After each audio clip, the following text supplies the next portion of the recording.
Perkenalkan, kami dari mahasiswa Universitas Palangkaraya, Prodi Agroteknologi Kelompok 2 dengan judul Budidaya Tanaman Buah.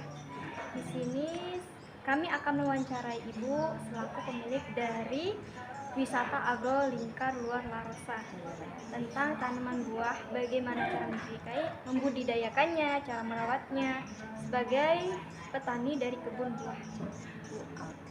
Di sini kami akan perkenalkan diri lebih dulu. Perkenalkan, nama saya Mas Dayana. Nama saya Jose Saragi, Bu. Saragi. Oh, Saragi. Nama saya Deprianto. Nama saya Elvis Pasar Ibu. Nama saya Anita Simula. Nama saya Sahabat Sihar. Kamu sendiri yang bukan bapak? Iya. Oke, lanjut. Maaf sebelumnya, Bu, kami mengganggu aktivitas Ibu. Pertanyaannya pertama, boleh Ibu menceritakan diri Ibu terlebih dahulu? Oh, memperkenalkan ya. Iya. Nama saya itu Hendrik Irnawati. Kebetulan istri yang punya kebun Pak Suroso. Lahir tahun 1981. Ini tuh apa ya? Ini, Bu. Nah, untuk budidaya kebun buah, Bu, ini pastinya membutuhkan lahan sendiri, membutuhkan lahan sendiri. Berapa sih, Bu, lahan yang ideal untuk melakukan budidaya tanaman buah? Sebenarnya kalau tanaman buah tuh nggak mesti harus besar ya, kalau memang kita mau nanam. Cuman kan karena ini untuk usaha, jadi memang lahannya harus besar. Ini kalau nggak salah di sini kurang lebihnya sekitar 8 hektar. Itu yang tertanam untuk tanaman buah-buahan dan lain-lain itu ada 6 hektar. Untuk fasilitas itu kita siapkan 2 hektar. Lanjut, Bu, untuk pertanyaan berikutnya. Nah, untuk tanaman yang Ibu miliki ini kriterianya memiliki khusus atau tanaman jenis-jenis yang menggunakan pupuk atau tanaman itu, Bu? Maksudnya gimana nih? Sebenarnya tanaman yang ditanami tanaman kriteria tentang apa aja? Oh ya, jenis tanaman yang kami tanam di kebun ini itu terfokusnya yaitu buah-buahan jangka panjang. Nah, buah-buahan jangka panjang, bukan sayur-sayuran ya. Kalau sayur-sayuran tuh menurut kami agak susah perawatannya karena itu harus intens. Kalau buah-buahan kan paling sebulan sekali, 2 minggu sekali kita pemupukan seperti itu aja. Dan untuk saat ini di daerah Kalimantan Tengah umumnya dan Palangkaraya khususnya itu belum ada wisata agro buah-buahan. Ada sih kemarin itu di Pasir Panjang, cuman aku ada main ke sana itu kurang luas. Kemudian di Misik juga ada, cuma di sana tidak punya seseorang, tapi mereka individu jadi agak susah.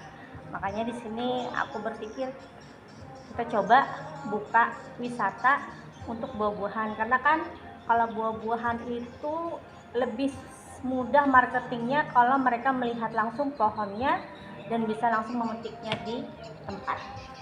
Jadi kita fokusnya ke buah-buahan. Kalau untuk pupuk, Bu, apa ada khusus tersendiri? Gak ada sih, Dek. Kalau pupuk itu kita tidak ada pakai pupuk kimia ya, karena kalau untuk buah-buahan itu yang penting pemupukannya dia rutin, jadi nggak kebanyakan, nggak sedikitan. Jadi kayak bahasanya tuh yang penting kita cukup, tapi tiap hari kayak gitu.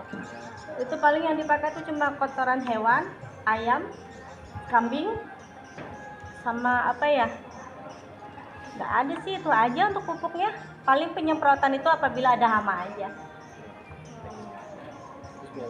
Ternyata apa pertanyaan berikutnya, jenis-jenis buah apa jangan yang ada di sini? Buah-buahannya ya, yang paling komoditas yang paling banyak itu jambu kristal, kelengkeng, sama jambu air. Itu yang paling banyak dan buahnya itu apa ya, kalau menurut saya itu continue, jadi nggak ngikutin masa panen, masa musim, nggak ngikutin musim. Tapi yang kami tanam itu banyak, jadi jambu kristal, jambu biji merah, guava, kelengkeng, jeruk itu ada berbagai jenis jeruk. Alpukat juga kita ada tanam, dan alpukat itu berbagai jenis. Jadi alpukat itu sebenarnya banyak jenisnya, nggak cuma satu. Kemudian jambu air juga berbagai jenis, belimbing, pisang, pepaya, apalagi ya. Pokoknya matoa kita juga ada, rambutan itu berbagai macam. Ada rambutan binjai, ada rambutan antalagi, ada garuda, kemudian sawo kita juga ada tanam. Insya Allah kalau buah-buahan yang memang dia bisa tumbuh di iklim Palangka itu kita sudah tanam kok. Kecuali anggur ya, kalau anggur kan iklimnya memang agak susah. Ada lagi? Kenapa ibu memilih tanaman itu? Kenapa nggak yang lain gitu? Oh gitu.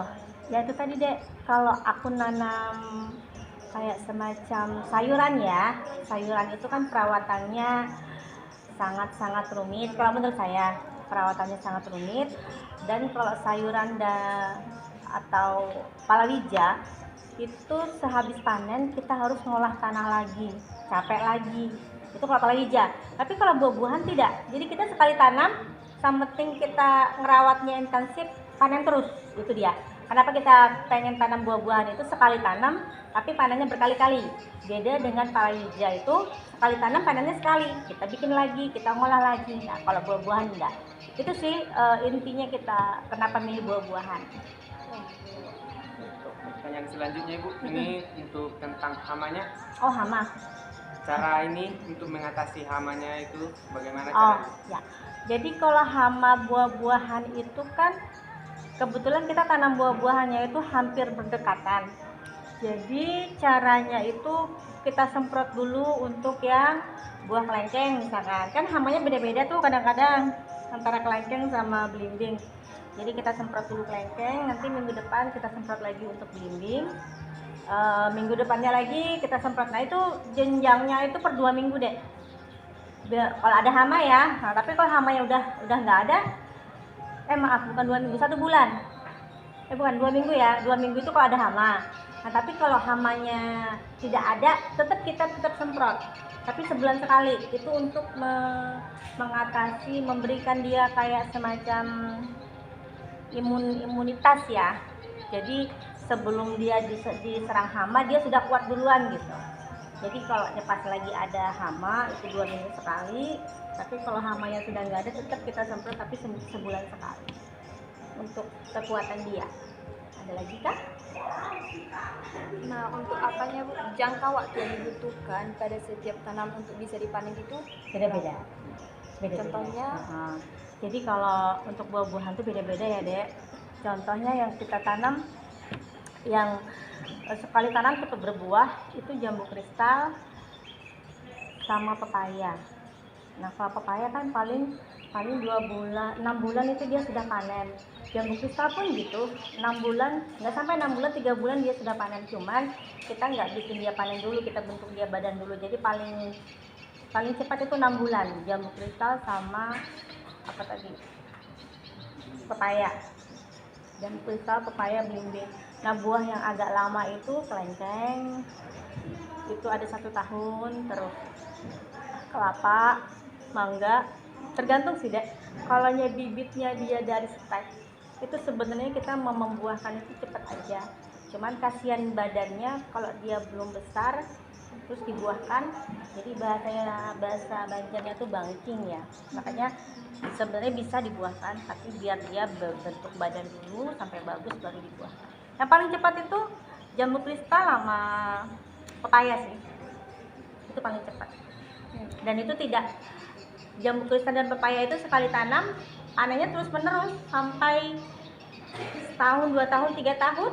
Bahkan pepaya aku tuh ada yang 4 tahun itu belum habis masa panennya. Itulah untungnya kenapa kita nanam buah-buahan sekali tanam tapi panennya terus menerus. Karena sudah dipanen kan pasti akan dikumpulkan gitu atau dianu. Terus untuk pemasarannya itu gimana ya Bu? Awalnya kita dulu memasarkannya ke pasar, tapi ternyata kurang apa ya, kurang menghasilkan banyak, karena kalau pasar kan dia harganya pasti turun sekali kan. Jadi misalkan dari mereka bisanya cuman harganya kecil, kemudian kita berpikir lagi gimana caranya untuk meningkatkan harga jual.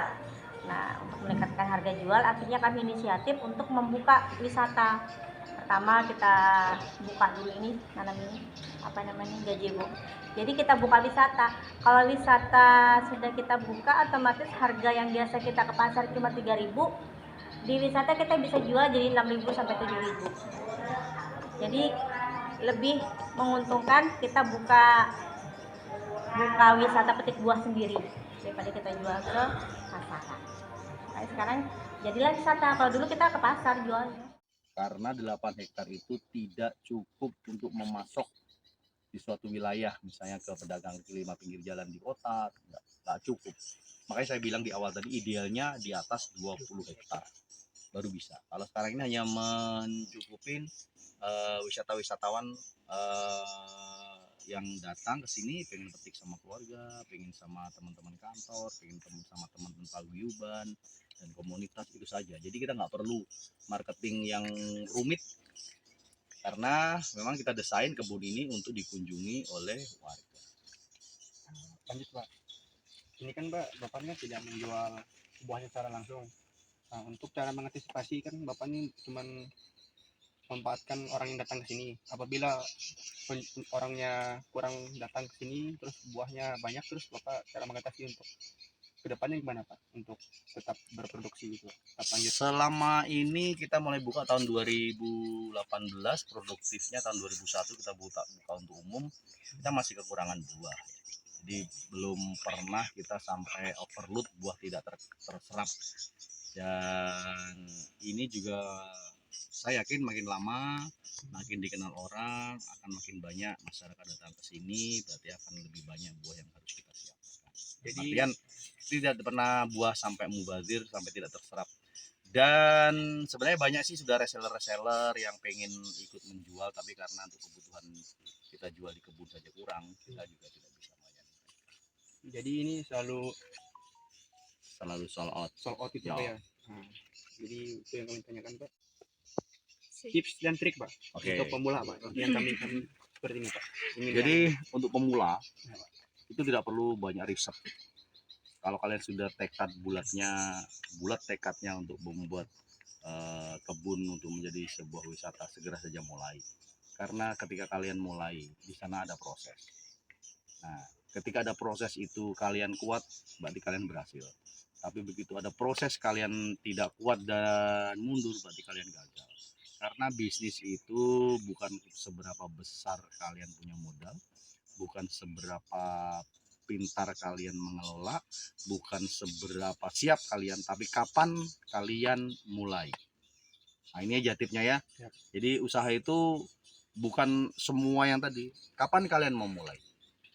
Seperti saya ini kan tidak punya basic di pertanian nih. Tapi nyatanya menurut saya ini sudah berhasil ya. Jambu tumbuh dengan baik, buahnya manis sesuai dengan spek, ya kan? Terus yang lain-lain juga. Karena apa? Karena ketika kita mulai di sana ada proses, baik itu pembelajaran secara tumbuh-tumbuhan, kita harus belajar, terus ada pembelajaran tentang marketing, ada pembelajaran tentang daya tarik orang bisa masuk dan lain-lain. Itu sih tipsnya. Jadi bukan harus kalian riset dari 1000 tempat kalian riset, nanti kalian malah kacau, bingung kalian. Jadi tipsnya kalau kalian mau mulai usaha, bukan kapan kalian punya modal, bukan kalian kapan bisa menguasai itu, tapi kapan kalian mulai. Nah, itu aja. Cukup? Cukup Pak. Terima kasih Pak atas waktunya. Maaf mengganggu. Ya, sama-sama ya. Tetap yang muda tetap yang semangat ya. Sekian dari hasil wawancara kami dari kelompok 2. Untuk Bapak kami ucapkan terima kasih Pak. Oke, thank you. Terima kasih Pak. Lagi ya.